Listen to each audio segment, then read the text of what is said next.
Hello students, we are reading our third lesson, Discovering Truth, the Saga Continues.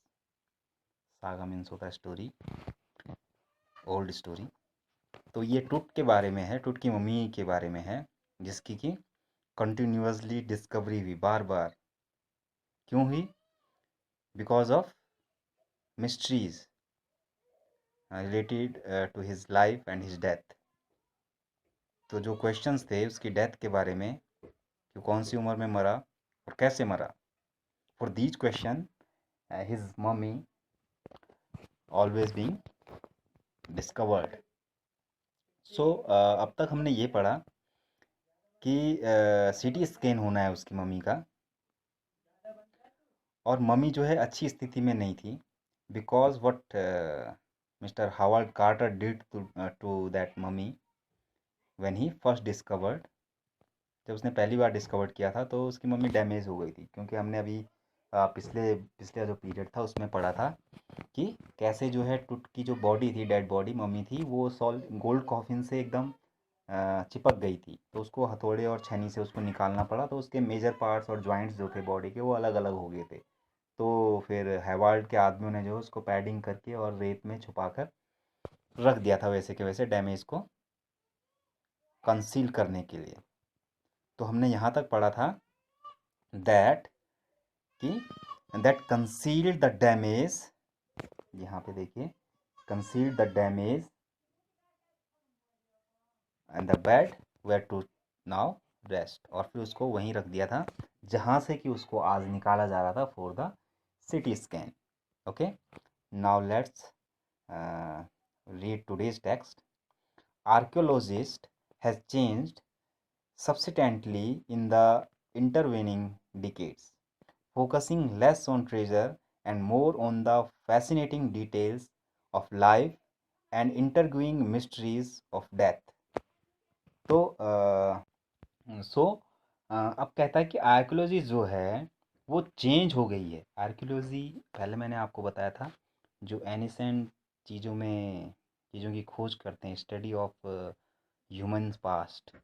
तो वो जो है substantially का मतलब होता है क्या, to a great extent. To a great extent means बहुत सीमा तक, काफ़ी हद तक, जिसको हिंदी में बोलते हैं, इंग्लिश में बोलते हैं सब्सटेंटली। तो काफ़ी हद तक क्या हुई हैं, वो चेंज हो गई हैं। कब? Intervening decades. इंटरवीनिंग का मतलब होता है इस दौरान, या कमिंग बिटवीन जिसको बोलते हैं। इस दौरान जो है इंटरवीनिंग डिकेट्स, दशक जो होता है, अ पीरियड ऑफ 10 ईयर, उसको डिकेट्स बोलते हैं। वो काफ़ी कुछ चेंज हो गया आर्कियोलॉजी। अब कैसे चेंज हुई? Focusing less on treasure and more on the fascinating details of life and interviewing mysteries of death. कि अब जो है, जो आर्कियोलॉजी का पहले मकसद होता था कि ट्रेजर को खोजना, अब मकसद हो गया है कि डेथ की मिस्ट्रीज को खोजना। यानी हवार्ड कार्टर का जो सारा ध्यान था, उसके लोगों का जो सारा ध्यान था, वो ट्रेजर के ऊपर था, धन दौलत के ऊपर था कि टूट के साथ में कितनी धन दौलत दफनाई गई है। But now archaeology has changed and focusing less on treasure and more on the fascinating details of the life and intriguing mysteries. उसकी लाइफ और डेथ की मिस्ट्रीज जो थी उनके ऊपर उनका फोकस अब ज़्यादा था। फैसिनेटिंग मीन्स होता है वेरी इंटरेस्टिंग, जिसमें कि एक आकर्षण होता है। Okay, it also uses more sophisticated tools including medical technology. और अब जो है आर्कियोलॉजी इस रूप में भी चेंज हुई है कि पहले जो है इतने ज़्यादा इक्विपमेंट्स नहीं थे, साइंटिफिक इक्विपमेंट्स नहीं थे। But now they have sophisticated tools. Sophisticated means होता है जो कुछ कॉम्प्लेक्स, जिसको बोलते हैं हाईली कॉम्प्लेक्स, बहुत ज़्यादा जटिल, जिनको कि चलाने के लिए स्पेशलिस्ट चाहिए। सोफिस्टिकेटेड टूल्स जो है अब यूज होते हैं किसमें? आर्कियोलॉजी में। पहले नहीं होते थे। Including medical technology, medical technology भी यूज होती है in the study of human past. Okay, in 1968, more than 20 years after Carter's discovery, an anatomy professor x-rayed the mummy and revealed a startling fact.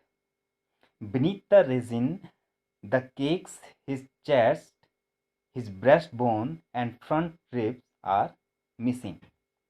तो अब यानी 1968, more than 40 years of after Carter discovery, Carter ने 1922 में discovery की थी टूट की mummy की, और उसके 40 लगभग 40 साल बाद 1968 में जब एक एनाटॉमी प्रोफेसर ने एक्सरे किया मम्मी का, तो रिवील्ड मीन्स होता है ही शोड या ही कम इन द सीन, और उसने देखा, उसने प्रकट किया ऐसा।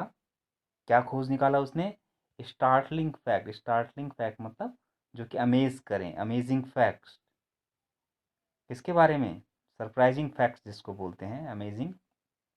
कि बीनीथ द रेजिन्स, जो रेजिन्स मीन्स मैंने पहले बताया था, रेजिन्स क्या होती हैं? जो रिचुअल जो काम होते हैं, यानी जब उस पे मम्मी को बनाया जाता है, तो जो धार्मिक काम किए जाते हैं, मसाले वगैरह उस पे लगाए जाते हैं लास्ट पे, तो उसके अंदर जो चेस्ट थी, his breast bone and front ribs are missing. तो उसकी जो बोन थी चेस्ट की, वो, और रिब्स जो थी, जो पसलियाँ होती हैं, वो मिसिंग थी टूट की बॉडी से।